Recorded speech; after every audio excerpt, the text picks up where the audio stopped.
thou art to pass over Jordan this day, to go in to possess nations greater and mightier than thyself, cities great and fenced up to heaven.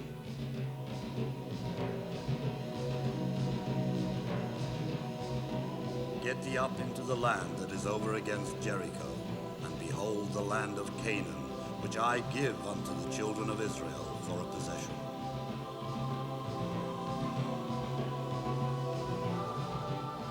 For the Lord thy God bringeth thee into a good land, a land of brooks and water, a land of wheat and barley and vines and fig trees, a land whose stones are iron, and out of whose hills thou mayest dig brass, a land that floweth with milk and honey, as the Lord God of thy fathers hath promised thee. For thou art an holy people. The Lord thy God hath chosen thee to be a special people unto himself, above all people that are upon the face of the earth. This God, the Lord God, who gives away whole countries, is the God the English Bible called Jehovah. The land of Canaan that he gave to the Israelites was a tough little bunch of city-states set between Egypt and the Lebanon. But who on earth were these Israelites? There's almost no trace of them in the ancient world. You won't find a museum anywhere that has an Israelite gallery in it. Yet Israel's history, as it's written in the Bible, has become a part of Western history. So it's hardly surprising that generations of Westerners have been tempted to return to this ancient land, to look for their beginnings. You know, just behind me is the very mountain where Satan took Jesus and tempted him with all the treasures of the earth. And Jesus said to him, "Get thee behind me, Satan." Do you believe the Bible? Can you prove it? Well, we live in a scientific age, so people often ask scientists, archaeologists, that question instead of priests. As if you could somehow go out and dig up bits of the Bible and prove God. Sort of digging up God, almost. A bit of a lumber, really. And if you believe in the Bible, people just think you're preaching at them straight away. You say, "I have found a wall from the time of King Solomon," or something. It's a hopeless situation. But in actual fact, it's very important to compare scientific history and the Bible. I tell you why. Because it helps us understand something of the motives and methods of the ancient people that wrote it. And that's important for us because their ancient words have such an effect on us still. Look, just down the road from here is the town of Jericho. It's a famous town, you know, the one the trumpets blew and the walls fell down. It's the first town the Israelites conquered when they entered their promised land. They crossed the waters of Jordan. They'd escaped from slavery. They had the Ten Commandments with them. Can you think of more potent symbols for our time and place? So sometimes it can be quite good to succumb to the temptation of trying to fit the Bible and archaeology together to see if they'll match.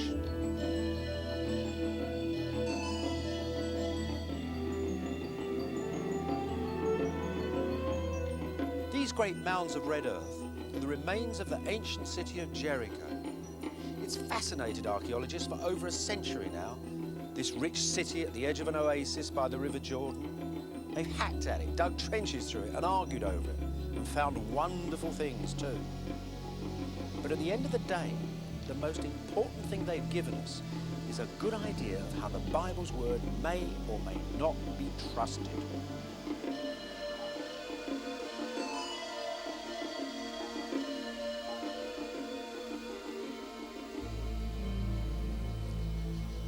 Even if the Bible had never told us that Joshua and his Israelites came through here, Jericho would still be one of the most famous cities on earth. To start with, it's the oldest city on earth, and it was built at the lowest point on earth. This stone tower, nearly 10,000 years old, is the oldest stone building in the world.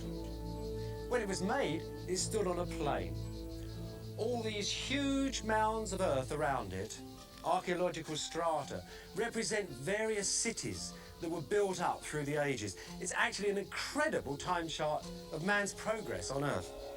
Somewhere in there, then, might be the dust of ancient Israel, perhaps even the Bible's characters, Joshua, Samson, David, perhaps King Solomon even, and his 1,000 wives. The archaeologists that dug out the tower continued their trench right to the outside of the city.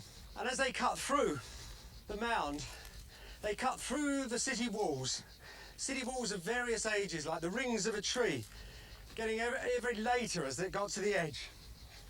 This is one of their walls here. One of the walls they uncovered. It's a rather unusual one, dates from about 1600 BC. See, it's got a nice shiny plaster surface on.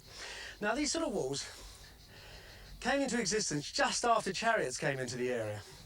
What they were for, of course, was stopping charging chariots, because the chariots would skid on the shiny plaster and run off the wall that was at the top of them. Archaeologists were digging things like this up all over the place, but everybody was giving them different names. To some people, this was called a Hyksos wall, who were the people who attacked it. To other people, God knows, it was probably called a Joshuaite wall, or a Kenite wall, or an Adamite wall, or any sort of a wall. Usually biblical names, because the sponsors of the expeditions like that sort of thing. In 1922, the British decided to put it on a scientific foundation. The man in charge of the archaeological mandate of British Palestine, John Garstang, decided to name all of the strata in archaeological excavations after the scientific terms used in European museums. That is, Stone Age, Bronze Age and Iron Age. So that everybody from that moment on had to call their various stratas after those three things. Now, the particularly interesting point was the point at which the Bronze Age met the Iron Age, because that was about 1200 BC, and that was the point at which the Israelites were supposed to enter ancient Israel, with Joshua and everything. Now, so far, Garstang's been completely scientific, but at this point he succumbs to the temptation of reading the Bible into archaeology, and instead of looking for that joint between the Iron Age and the Bronze Age, he went looking for Joshua and the invading Israelites. A good morning, brother pilgrim, pray tell me where you're bound. Tell me where you're traveling to on this enchanted ground. My name is Bold Pilgrim, to Canaan I am bound. Traveling through this wilderness on this enchanted ground. That morning, Joshua fit the battle of Jericho. oh yes, so glad that Joshua fit the battle of Jericho, and the walls come a-tumbling down. That morning, Joshua fit the battle of Jericho. oh yes, so glad that Joshua fit the battle of Jericho, and the walls come a-tumbling down.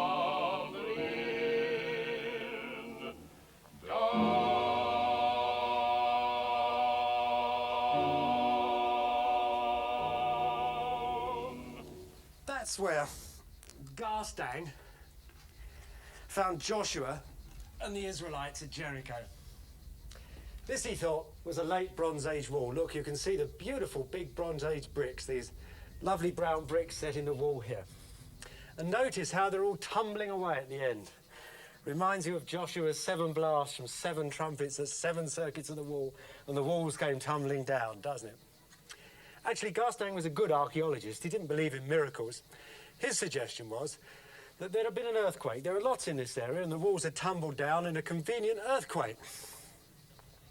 Well, he published his book, and it had a picture of this wall in it, and of the city that's behind the wall, and it said, "The city of Jericho on Joshua's arrival."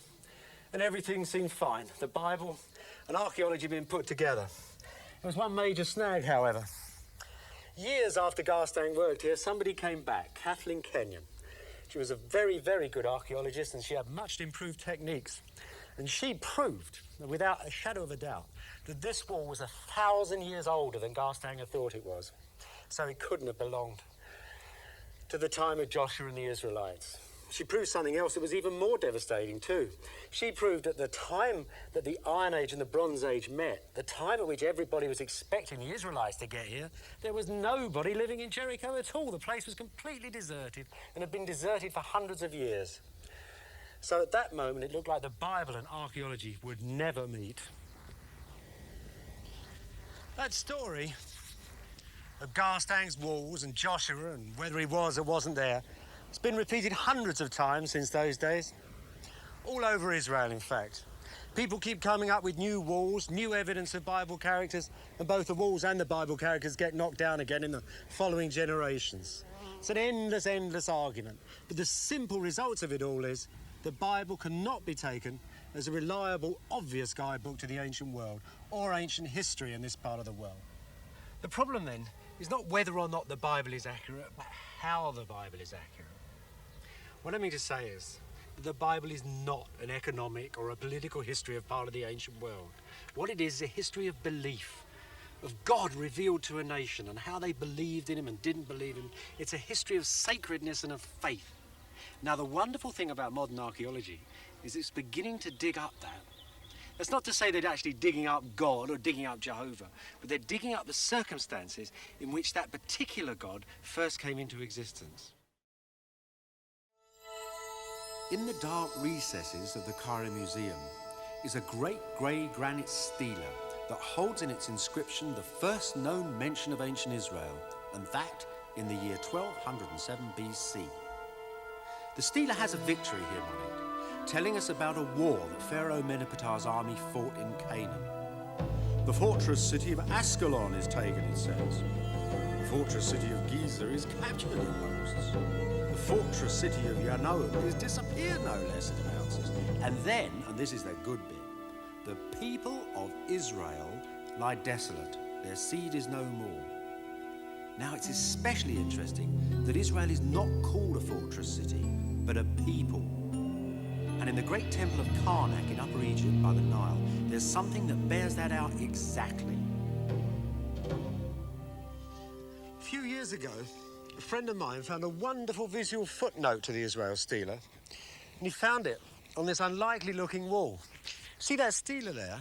It's a very, very important historical inscription. And the scenes on either side, everybody had always thought were part of that same story, the same story that this great historical text told. But my friend found they were something different. He found they were from the reign of King Merneptah, the king of the Israel stele.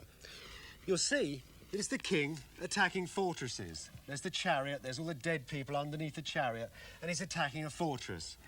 And even that mess underneath, that's another scene and another fortress. And here, the same king attacking another fortress. Ascalon it is, one of the towns named on the Israel stele. And here is a guy chopping the doorway down, somebody lowering their dead child with one of Pharaoh's arrows stuck in it off the battlements, and all the people praying for the king to stop. So we have three towns, just the same as we do on the Israel stele. Up there, being crushed by Pharaoh's chariots and the Egyptian cavalry, is a Bedouin tribe, which, if my friend is right, is the same Bedouin tribe mentioned on the Israel stele. In fact, they're the oldest known pictures of the ancient Israelites.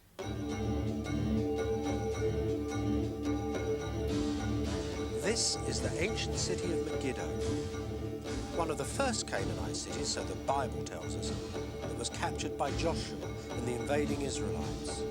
Perhaps the same Israelites that are on that temple wall at Karnak. But you know, archaeologists working here haven't found a single trace of them.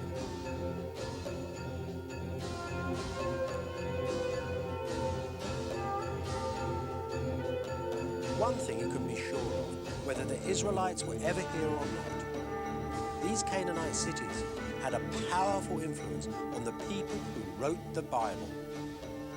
And you can see them right through Israel, right through Syria too. They're usually set on trade routes, often amidst fields of corn, sometimes by the sea.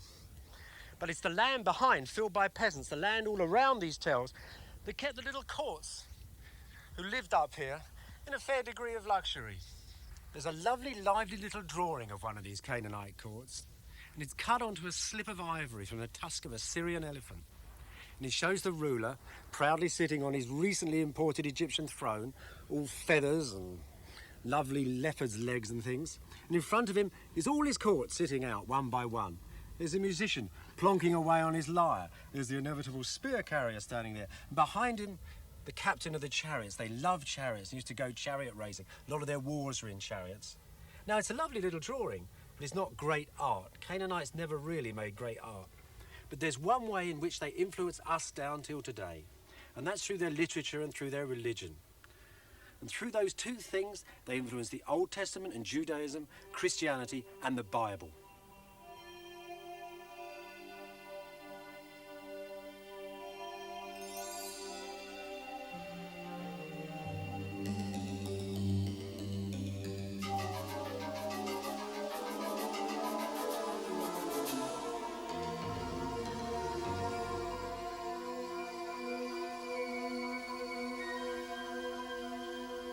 At the centre of all ancient cities, of course, stood the gods.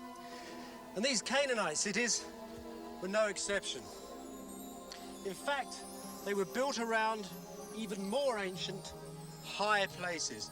That is, hills that from time immemorial have been regarded as sacred, certain spots on them as holy spots. And this is one of them. The most ancient sanctuary of Megiddo, the high place of Megiddo, the heart of Megiddo. Or as the Bible calls it, Armageddon. In other words, this was the theatre, perhaps the stalls, from which you could watch the end of the world. Now, there was another one of these Canaanite high places at Jerusalem. And that was the seat of another god, Baal Zephon. And that becomes the Christians' Mount Zion. And the archaeologists were digging here. They found the top of the altar covered in burnt bones. Animals were sacrificed on this altar in great quantity and then burnt. The offering was called olah. It's where the Bible's word Holocaust comes from, a burnt offering. Now, this was put up probably about 3,000 years before Christ. Before long, Megiddo became quite a rich town, and they built this great temple behind the altar for more elaborate rituals for the gods. Consider for a moment what you've got here. You've got a place for burnt offerings. You've got the temple itself. Inside the temple would have been a place for washing, and you have its Holy of Holies. Now, these are exactly the same elements that you find in King Solomon's temple at Jerusalem, thousands of years later. That too had its burnt offering, it had its brazen bowl as big as the sea, and it had its Holy of Holies. King Solomon's name, incidentally, contains the name of a Canaanite god, the god Solom, the god of the evening star. Now, it might not look much at the moment, but it was home for a Canaanite god. Actually, in its day, it was a great black building with tiny little slits, and the shafts of light came down here on these two great columns. Certainly not as grand as ancient Egypt, is it? But when these temples were found, they had beautiful little incense altars along the front. And the nice thing about the Canaanites, they weren't great architects, but they did love their music. And on these incense tables, we still survive. You can find tiny little figures of musicians, and they're playing instruments, pipes, banging drums, all sorts of things. Canaanites adored music. This room must have really jumped when they got going for their god. In actual fact, you can still find something of this in the Bible. Look at the Psalms in an old Bible, and you'll find these strange words set between the verses, sometimes after the title of the psalm. They're old musical instructions. We don't know what they mean today. They've been left out of modern Bibles. But there's something to do with the wonderful music that was made in these places. It's all silent now. Actually, there are yet more connections with the Canaanites than that. Think of that great Psalm 137. Think of that verse, "If I forget thee, O Jerusalem, may my right hand lose its cunning." Well, that's a very clever Old English adaptation of a very difficult Hebrew line that nobody really understood before. It should read, as we now know when we've got Canaanite originals that tell us, "May my right hand wither." Not quite as poetic, but probably more accurate. Now, I'm not saying that the Old Testament is all Canaanite literature. What I am saying is that traditions of Canaanite literature are very strong in the Old Testament. Just as the Bible says, ancient Canaan was destroyed. Archaeologists have found all these cities burnt and ruined, but they've also found that this wasn't done by the Israelites, but by a lot of other people, a great mass of tribes coming down from the north. And once again, at Thebes in Egypt, you can see pictures of them. Because after they destroyed Canaan, these same tribes went on to attack Egypt. And in the end, only the Egyptian armies were strong enough to stop them.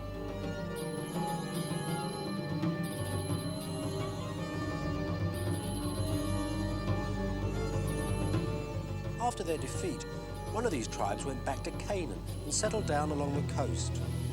The Egyptians had called them the Peliset. The Bible knows them as the Philistines, the mortal enemies of ancient Israel. About 100 years after the Egyptians had repulsed that terrible invasion, a priest set out from Thebes to go to Lebanon, sailing right up the Mediterranean coast to buy some cedar wood for his temple. In the course of his journey, he stopped here, on the coast at Dor. Now, by this time, the Canaanites were no more. This was not the land of Canaan. The coastal area was called Philistia, our Palestine, and the Philistines lived here. Those same people who had attacked Egypt had sort of broken back like a great wave and settled along the plain, built big, strong cities. They found that all this wonderful coastline was made of petrified sandbanks, and they were able to cut into it quite easily and make all sorts of harbours. Some of the oldest slipways in the world are still here. The Philistines had brought a completely new culture and completely new religion to this land. When they moved about, of course, they only had mobile things they could carry. Splendid swords, fine helmets, all the sort of paraphernalia of mobile peoples. When they settled down, they started to make all sorts of things. They made especially fine pottery. And this is a splendid example. You can see a lovely seated lady looking at her eyeball to eyeball. You can almost feel the Philistines in her. She's wearing too, or she would have been wearing, a beautiful gold necklace. Philistines were quite good metal workers too. So this is quite an elegant and refined thing. It's a funny thing to think, really. The Philistines weren't Philistine at all. It's just that they'd been given a particularly lousy press. Well, of course, we know who gave them a lousy press, the Israelites in the Old Testament. And where were they at this time? But they weren't along the coast. Nobody found anything of them here. In fact, nobody's found hide or hair of them for miles round here. Neither along the coast, nor on the plain behind.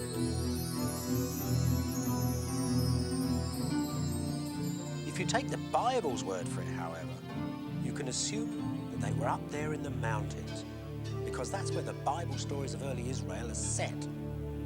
David, King David, was once a shepherd boy up in these hills, and when he fought Goliath the Philistine, he took the pebbles for his sling from the bed of a mountain stream. Most of the combats in the early history of Israel take place in just this area, in the zone between the green fields of the Philistines and the uplands of the Israelites. In David's stories, you can see it all very well laid out for you. Chalky mountains with caves where kings and things can hide in. Traditional crops, olives, grapes. The Bible here has painted such an accurate description of exactly what was going on in Israel at that time of history. But what can archaeology tell us was happening up in the mountains at the same time? The poor people who'd moved into the mountains were obsessed with storing food. It was a very hard life. They were even obsessed with water too. These pits, in most of the big rooms of these houses, you used to store rainwater. When the archaeologists came to dig them out, they found they weren't just any old pit. To start with, they're absolutely enormous. Whoops, look at this. That's really big. You could stand up in there, would hold enough water to see you through the summer. And these people weren't half daft either, because archaeologists soon realised that these cisterns were cut before the houses were made. In other words, the people turned up, thought, we're going to live here, God help them. They cut their cisterns, their elaborate cisterns, and then they put their little houses on top. They could read too. As the archaeologists were sieving through the dirt, they discovered tiny little fragments of Canaanite texts, so small that you couldn't even read them, but big enough to see that some of the people here at least were literate. And then, marvel upon marvels, in another site, they found a tiny little limestone tablet. Looks really miserable looking thing, actually. It's got scratches all over it. But those scratches turned out to be what is now called Paleo-Hebrew, because later on it was an alphabet that would develop into Hebrew. Incidentally, that too came from Canaan, the original form of the Hebrew language. So, to sum up, what exactly have you got here? You've got intelligent people living as settlers with an imported technology. Where do they come from, these people? Well, all the hard archaeological evidence suggests that they've been refugees from the old Canaanite cities, refugees from the invasions that were coming down the coast. From people, in fact, like the Philistines. So here we are, up in the hills, looking for the biblical Israelites. What have the archaeologists given us? Little groups of refugees living in small, open settlements. Modern archaeology has begun to reconstruct the lives of these ancient people. And if you do that, you start to come up with an amazing coincidence between scientific theory and the words of the Bible. Look, supposing these people had to fight off a Philistine invasion, or supposing they wanted to go down to the plain and fight for better land, they'd have obviously needed to form themselves into a coalition. So who runs the coalition? Well, they're really too poor to pay taxes to any central authority, I think. The Bible tells us that the people who lived up here weren't too keen on kings. And there's another thing too. In the ancient world, abstract ideas are very, very few and far between. The word coalition, for example, is one that an ancient person could not have got his mind around. He could have got his mind around the idea king, or he could have got his mind around the idea of God. So let's have a god of coalition. Let's pretend there was a big god up here that was the god of coalition, and the priests of that god preached that everybody had to join in this coalition, and the country would therefore be strong. It would have a strong army, there would be prosperity, but if anybody dropped out of the coalition, then there would be disaster, defeat, and all the rest of it. So there would be travelling priests, and they would go around, and the travelling priests would hold the identity of the god, and the religion would all be based upon the idea of oneness, of a joint identity shared, and of identity which was sort of bounced off against the neighbours, that it was different, peculiar only to them, and somehow very strong. Well, of course, that is exactly the situation in the earliest parts of the Old Testament in the history of Israel.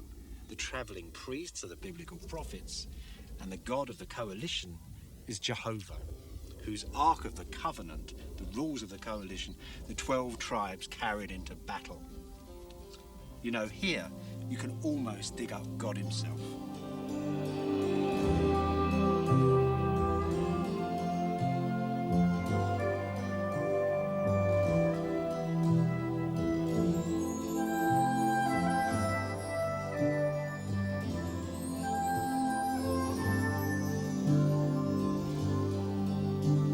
Slowly, the Israelites start to emerge. This is the fortress of Arad, on the desert edge of southern Israel. Archaeologists tell us that it was continuously inhabited from about 1000 BC. That's about the time of King David in biblical history. There's a temple here too, from about the same time. Texts like this one, written in ancient Hebrew, tell us of an Israelite garrison here a few centuries later. Thousands of years after that huge Canaanite temple at Megiddo, the Israelites of Arad have made their little temple to precisely the same design. Remember that long dark room lit by narrow shafts of light and the two columns, where the musicians used to sing and dance? Here's a little version of it here, built by the Israelites. Here, just like at Megiddo, in the middle of the longest side of the temple, the actual altar of the sanctuary. Remember, at Megiddo, the incense tables are gone, but here in the Israelite temple, 2 of them were found. And on the top of them, they still had the burnt resin in the middle from the very last time that the great wands of smoke were sent up to God. Behind that, of course, the Holy of Holies, the high shrine. You remember, in the Bible, the prophets are always getting angry with these high stones that are set up and throwing them over for the glory of God. Well, they wouldn't have thrown these ones over, because that over there was where Jehovah himself lived. Even when you come out of the sanctuary, when you come in to the courtyard of the temple, the resemblance to the biblical temple of Jehovah, Solomon's temple, is very strong. This is the same sort of courtyard as the 5 books of Moses describe Moses building in the deserts of Sinai itself. This is called the outer court. And over here stood a great water basin, the lava as big as the sea, they say in the Bible, where the priests washed their hands before they went into the Holy of Holies. And over here, perhaps the most remarkable part of all in the temple, this is a sacrificial altar for the Holocaust offerings. Remember, the one at Megiddo was big and round. Now this is built strictly according to the laws of Moses. That means it has to be 5 cubits long exactly.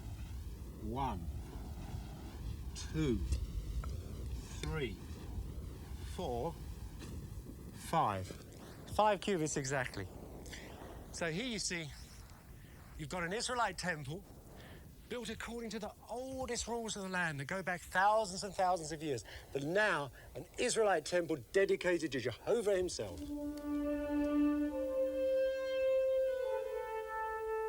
And he was quite a different kind of God.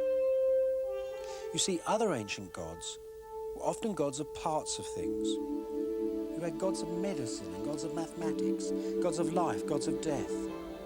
You could say that the science of understanding the world had consisted of dividing it up into bits and giving each bit a different name and a different god.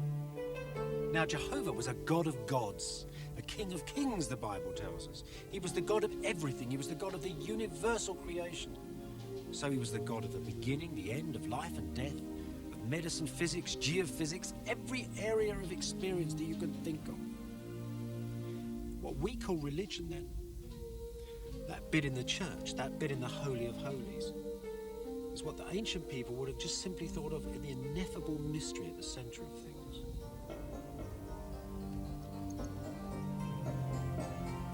Arad's temple is contrary to Jehovah's law, which says that Israel must have but one temple, and that in Jerusalem.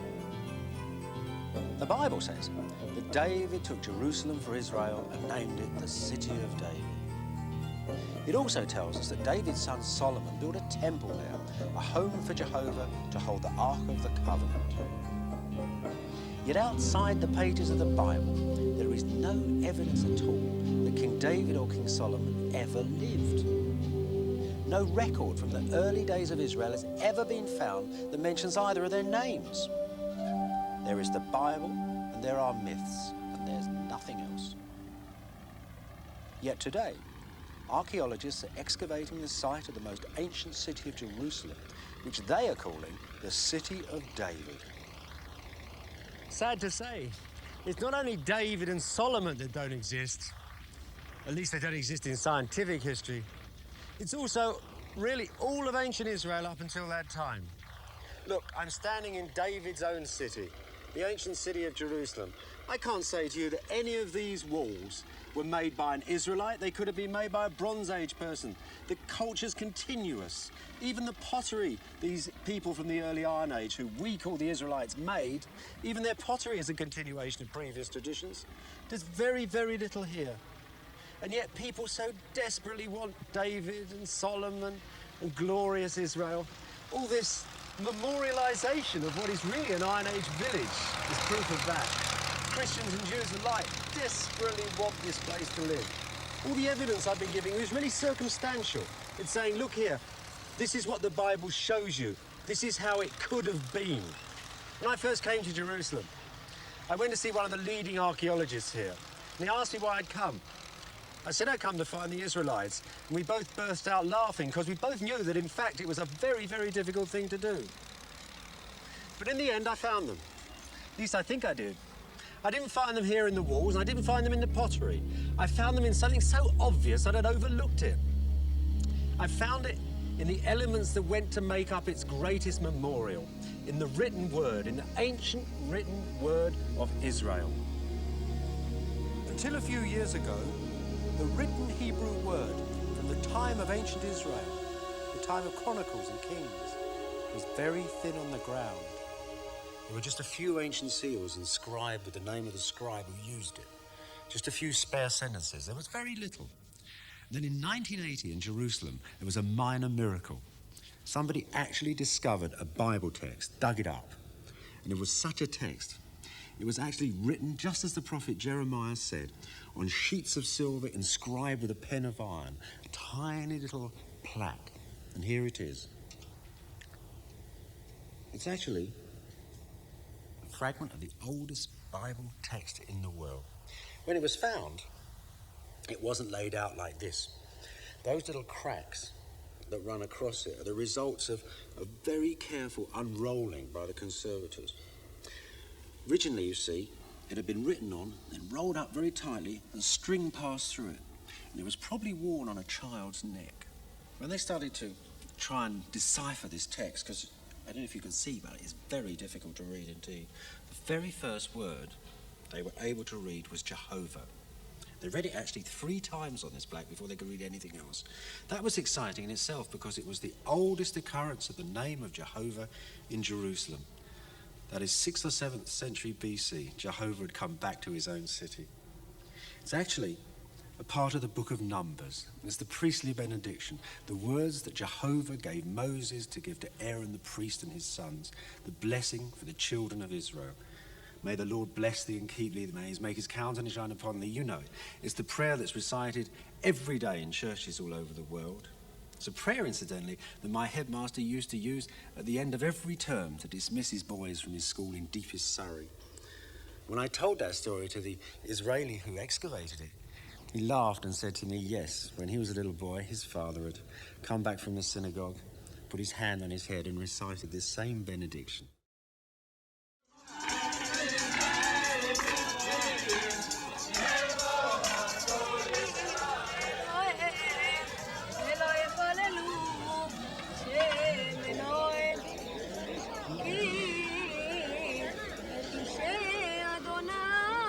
The Bible tells us that the children of Israel were in deep trouble when that silver plaque was made.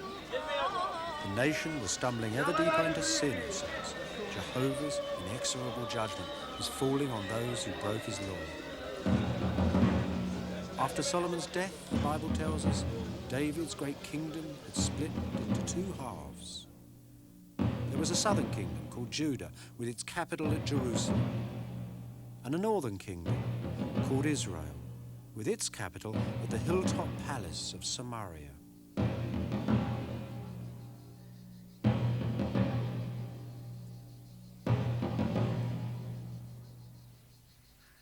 Bible history and Israelite archaeology finally joined together here at Samaria. Here, archaeologists found an Iron Age palace. Here, the Bible tells us, King Omri built a palace. And that palace is mentioned in records from outside ancient Israel, contemporary records, where it's called Beit Omri, the House of Omri. So this, you can say, is a genuine Iron Age excavated palace from the reign of King Omri. I suppose it's Omri's son who's the more famous, though. King Ahab, who refused to walk in the ways of the Lord, as the Bible tells us. One thing the Bible doesn't tell us is what a great soldier King Ahab was. In the 9th century, he gathered up a coalition of lots of little kingdoms like this all around Israel, and together they went out and beat the Assyrian army, that tremendous force from North Iraq that used to raid westward practically to the Mediterranean every year.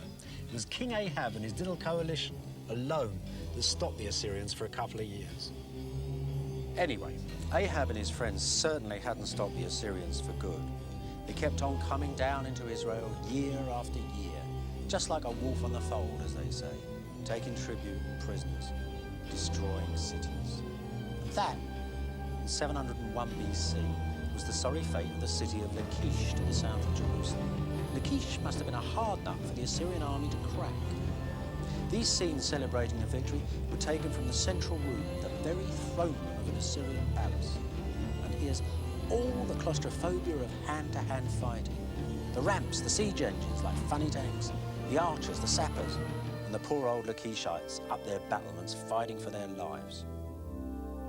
In the Bible, the prophets bewail its fall. Here, as the people leave their city for the last time, they pass the elders of their town impaled, stretched out, flayed upon the ground. So here's Lachish's families, with their laded carts, their women and their children, and a few pots and bundles. The eternal refugees with their carts leaving their land. The first time you'll see this scene in history.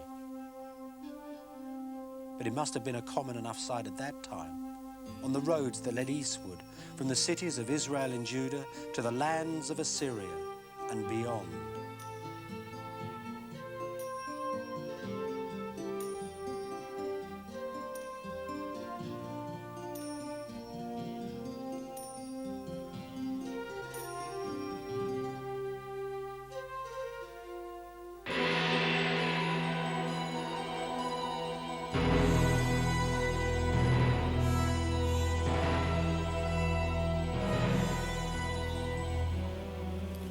These were bad times.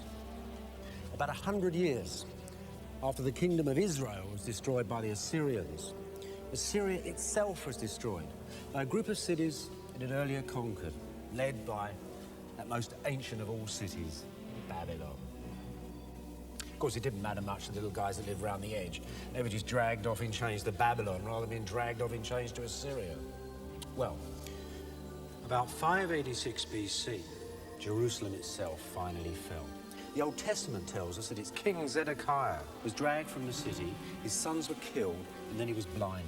Then, of course, he would have been put in chains, along with his courtiers and his priests, the priests of the Temple of Jerusalem, the priests of Jehovah, had been brought here and dragged down this great processional way.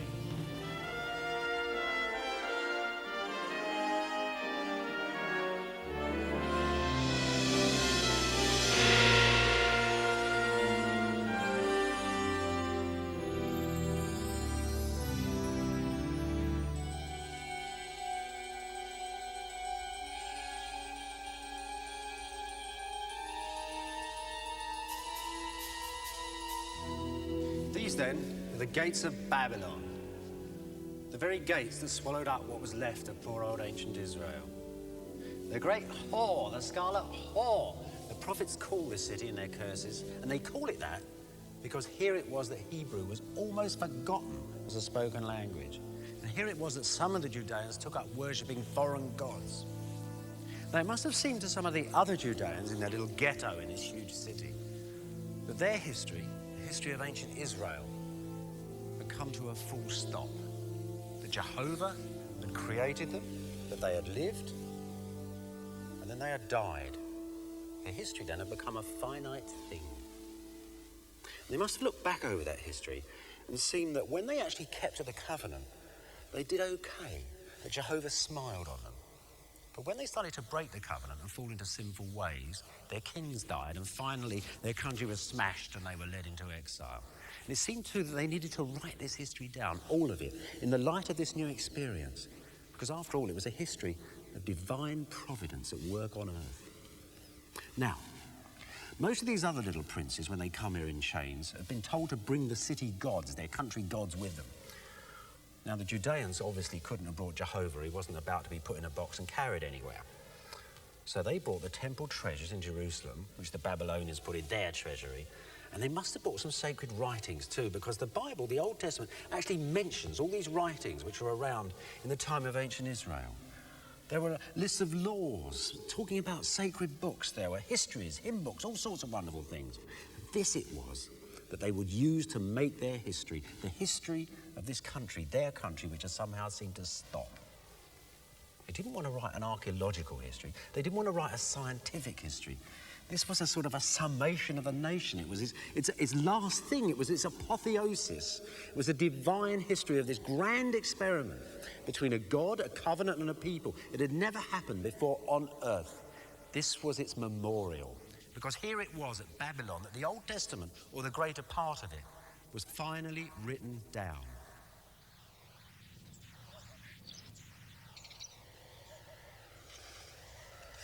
Listen to this. I sit in one of the dives on 52nd Street, uncertain and afraid. Now, listen to this. By the rivers of Babylon, there we sat down. Yea, we wept when we remembered Zion. If I forget thee, O Jerusalem, let my right hand forget her cunning. They're both, of course, poems by exiles. The last one, Psalm 137, written by an Israelite, by the waters of Babylon. The other one, by W.H. Auden, English poet, in September the 1st, 1939, just as the Second World War was breaking out. Now, that poem, as it goes on, the Auden poem, is full of very specific references. And you have to really know that the war is breaking out. And you have to know Auden, the young man in a foreign country, that he's deliberately chosen to leave. There's a whole set of literary references which make the poem really hum. And the more you know about them, the more the poem hums. Psalm 137, we know so little about those Israelites by the side of the waters of Babylon, that really the references we have can only be of the most general. Now, supposing Auden's poem had been written a couple of thousand years ago, and historians were trying to, make some sense out of it, put it all together. You can just see the word dive, for example. It caused terrible problems. Archaeologists would go to New York looking for diving boards on 52nd Street, or somebody would publish a street map of New York with a couple of graffiti that might have some special moral reference. That's the sort of condition we're into with the Bible. But there is, of course, one basic condition those two poems both share, and that really is a quality of nostalgia. Because the Old Testament, being put together after Israel's history, is looking back on ancient Israel, and it sees the land through somebody's mind's eye, through somebody's sad mind's eye. So you get visions of every tree and every stone of Israel as the scribes go for walks across its country and its pages. And every land purchase of Israel is delicately recorded. Every time, say, Abraham buys his burial ground from a Hittite, or Jehovah grants the land to the patriarchs, very carefully recorded. Huge genealogies to make sure that that careful recording comes right up to date. So if the exile should return home, they would know exactly where their land was, the land they bought, the land they remembered. So, this exile has a most profound effect upon the Old Testament and its writing. They're looking back to see what went wrong with their contract with Jehovah. So they're remaking their own history. You get a slow slide. It's a tragedy from the high days when there's high morality and the slow slipping away from the covenant. And if you add that quality to the tremendous cultural contraction that must have happened in Babylon, the Jews fighting for their identity in this vast old city with lots of other little people all around them, then you get perhaps the basic ingredients of the Old Testament as you see it now. You get nostalgia, you get this absolutely rigid adherence to the idea of the race, the Israelite race, and you get also this tight examination of history and how Jehovah worked with it and how they have somehow fallen from grace. And that is why that early part of the Old Testament gives you this amazing romantic evening glow of history with heroes like Samson, with David and wise men like Solomon, all these fabulous people living in a fabulous long ago land.